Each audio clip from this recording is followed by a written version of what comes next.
Supreme কোর্টের আইনজীবী, সংস্কার কমিশনে যারা আলোচনা করেছেন, এবং আমি নিজেকে খুবই ব্লেসড মনে করেছি। পুরো ঐক্যমত্য কমিশনে যে কয়জনের আলোচনা আমরা খুবই খুঁটিয়ে খুঁটিয়ে বুঝবার পড়বার চেষ্টা করেছি, তারা অনেকে এখানে আছেন। তো আপনাদের মাধ্যমে প্রথমত এনসিপি কে ধন্যবাদ যে এনসিপি আজকে আলোচনাটার অবতারণা করেছে। যারা স্বাক্ষর করেছেন জুলাই সনদে অবশ্যই তাদেরকে ধন্যবাদ। এখানে বড় ষড়যন্ত্র হচ্ছিল সেটাকে ভিস্তে দেওয়ার জন্য। এনসিপি স্বাক্ষর না করে যে আলোচনাটা জারি রাখতে পেরেছে সেজন্য এনসিপি কেও ধন্যবাদ। সবাই একই পলিটিক্স করবে তাহলে তো হবে না। দিন শেষে সব আউটপুটটা বাংলাদেশের ঘরে আসতে হবে, এটা হলো আমাদের পলিটিক্স। তো আমি এনসিপি কে এই জায়গাও স্বাগত জানাই। কিন্তু এনসিপির ব্যাপারে তো নিশ্চয়ই আপনারা দেখবেন যে মানে আমার হয়েছে এমন জ্বালা যে আমি এনসিপি না কইরেও সব টকশোতে গিয়ে এনসিপির পক্ষে ঝগড়া করা লাগতেছে। মানে সার্জিস কেন বলতেছে যে কলিজা ছেড়ার কথা, এই পলিটিক্যাল রেটরিকের পক্ষে আমার দাঁড়ানো হইতেছে। কারণ দিন শেষে কেউ এনসিপি করুক, কেউ জামাত করুক, বিএনপি করুক, যখন জুলাইয়ের গণ অভ্যুত্থানের শক্তি আক্রান্ত হয়, আমরা মনে করি এই আক্রমণটা বাংলাদেশপন্থী সকল মানুষের উপরে হয়। সুতরাং এটাকে প্রতিরোধ করা আমাদের সকলের দায়িত্ব হয়ে পড়ে।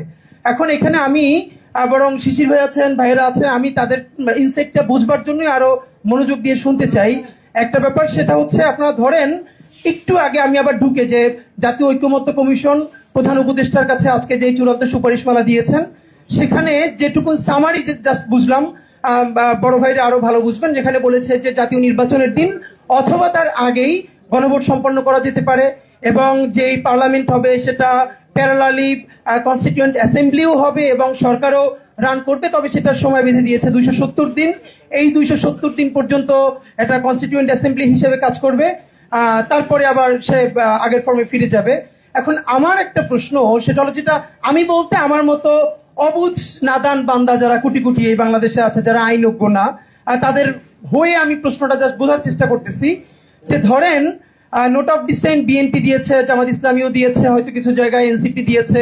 তো খুব মেজর কয়েকটা যদি আমরা ডেভেলপমেন্ট বলি, সেটা হলো উচ্চকক্ষে পিআর, এই ব্যাপারে তো বিএনপির নোট অফ ডিসেন্ট আছে। এখন আজকে আমি মাত্র ঢুকে দেখলাম যে প্রশ্নটা কি হবে গণভোটে।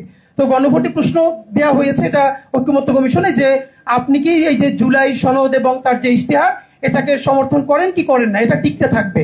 এখন এই টিকের পরে ধরেন জুলাই সনদ পাশ হয়ে গেল, মানে জনগণ ভোট দিল যে আমরা এই জুলাই সনদকে চাই।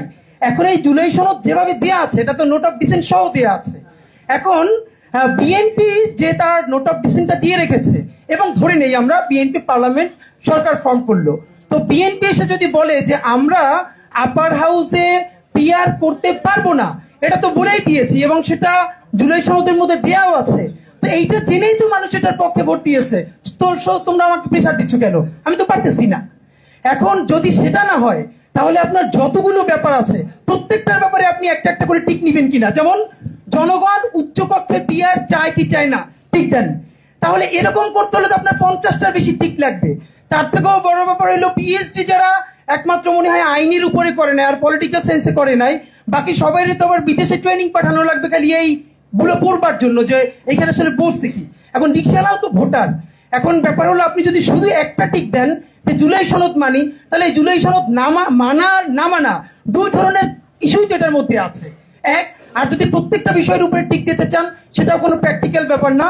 তো আমাদের যেটা অত্যন্ত জরুরি, সেটা হলো পলিটিক্যাল পার্টিগুলো আবারও বসে তাদের নোট অফ ডিসেন্ট গুলো কতটুকুন কমাই আনা যায়। কারণ এই পরিমাণ নোট অফ ডিসেন্ট রেখে, এবং আমি বলতে চাই ধরেন বাংলাদেশে তো আরো গণভোট হয়েছে, এবং খুব গুরুত্বপূর্ণ যদি গণভোটের জায়গায় শহীদ প্রেসিডেন্ট জিয়াউর রহমানের সময় হয়েছে, আমার জানা মতে এইরকম সিগনিফিকেন্ট নোট অফ ডিসেন্ট সহ পৃথিবীর কোথাও গণভোট দেওয়া হয়েছে কিনা এই হিস্ট্রিটা আমার জানা নাই। হ্যাঁ, না একটু এই যে একটু এটা কি যাবে না, তুলে দিচ্ছে। আচ্ছা, শিশির ভাই মাত্র আসলো, তাহলে আমরা এটার ডিটেল শুনবো যদি এটা ফাইন। কিন্তু ব্যাপার হলো এই হ্যাঁ, আমাদের যেটা একদম স্পষ্ট ছিল, জুলাই সনদ বাস্তবায়নের মধ্য দিয়ে আমরা যে নতুন নির্বাচনটা চাই সেটা, তবে এটাও এখন এনসিপি কি পলিটিক্সটা করতে চাই এটা তো আমিও ক্লিয়ার না, আপনারা কেউ ক্লিয়ার না, যে যার পলিটিক্সটা ভালো অর্থে করবে। কিন্তু এইটাকে সামনে রেখেও নির্বাচন যদি পিছিয়ে যায়, যে প্রচুর কাজ করে তারপর নির্বাচনটা করতে হবে, তাহলে সেটা আমাদের দেশের জন্য ভালো হবে না। তা আমাদের জন্য, এবং আমি ফাঁকে বলি যে শহীদ পরিবারকে তো আমরা সবাই যে যার কাজে ব্যবহার করি। আজকে এখানে আমরা সবাই বসে আছি, সামনে অনেক শহীদ পরিবার আছেন, তাই সামনে শহীদ পরিবার, তাদের কাপড় চোপড় দেখলে আপনি বুঝতে পারবেন যে আসলে তাদের জীবনে তো কোনো পরিবর্তন আসে নাই, এটা তো বোঝা যায়। তো তাদের জায়গা থেকে এম্পাওয়ার্ড হয়ে আমরা যে যার কাছ থেকে পলিটিক্সটা করি, কিন্তু একদম বেশি নেমুখ হারাম না হই। সবাই তো কম বেশি নেমুখ হারাম, আমরা বড় অর্থে নেমুখ হারাম না হই। এনসিপির প্রতি যেহেতু পাটোয়ারি ভাই আছেন, ওনার পলিটিক্যাল স্টেটমেন্ট আমি এনজয় করি, খুব রিয়েলি এনজয় করি, এবং আমি মনে করি প্রত্যেক দলে এরকম 2-4 জন ব্যক্তি দরকার।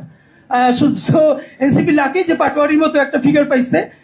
তো আমি যেটা খুব এবার ভালো করে এটা বলতে চাই, দেখেন সামনে ইলেকশনে, এটা আমি এনসিপি পলিটিক্স করি না, কোনোদিন করবো কিনা সেটাও জানি না, কিন্তু বাংলাদেশের নাগরিক হিসেবে, জুলাইয়ের একটা ছোট শরীর হিসেবে আমার ভীষণ চাওয়া যে এনসিপি এই জায়গাটা, মানে আগামী 5 বছরের ইলেকশনটা শুধু চিন্তা না করুক, এনসিপি আগামী 50 বছরের পলিটিক্সটা বাংলাদেশে করুক। মুশকিলটা হলো আজকে এখনো তার সাথে বিএনপির সাথে অথবা জামাতের সাথে পলিটিক্যাল অ্যালায়েন্স হয় নাই, কিন্তু এখন কয়েকদিন পরে বিএনপির সাথে হলে আমার কোনো আপত্তি নাই। কিন্তু আজকে জুলাই সনদের ব্যাপারে যে বোল্ড স্টেটমেন্ট সে দিতে পারছে বা দেওয়ার চেষ্টা করছে, সেই ইলেকশনের জোট হয়ে গেলে সে কি তখন সেটাই হবে, নাকি তারা যখন মকাই করে বলেছিল যে এটা সংস্কার কমিশন নাকি সালাউদ্দিন কমিশন, তো তারাও কি সালাউদ্দিন ভাইয়ের পকেটে ঢুকে যাবে কিনা? তা আমরা যে এনসিপি সালাউদ্দিন ভাইয়ের পকেটেও না ঢুকুক, জামাত ইসলামের পকেটেও না ঢুকুক, আগামী নির্বাচনে সে যদি একটাও না পায়, ভাই আগামী 5 বছরই শুধু বাংলাদেশের নির্বাচন না, বাংলাদেশ যতদিন টিকে থাকবে ইনশাল্লাহ এখানকার পলিটিক্সও টিকে থাকবে। আমরা বরং চাই এই দুই বাইনারির মাঝখানে এনসিপির মতো আরো অনেক ফোর্স যারা নতুন একটা স্বপ্ন দেখাতে পারবে, এবং আমরা শত সমালোচনা করার পরও সেই ফোর্সটা জারি থাকা জরুরি। সবাইকে অনেক শুকরিয়া, আল্লাহ হাফেজ।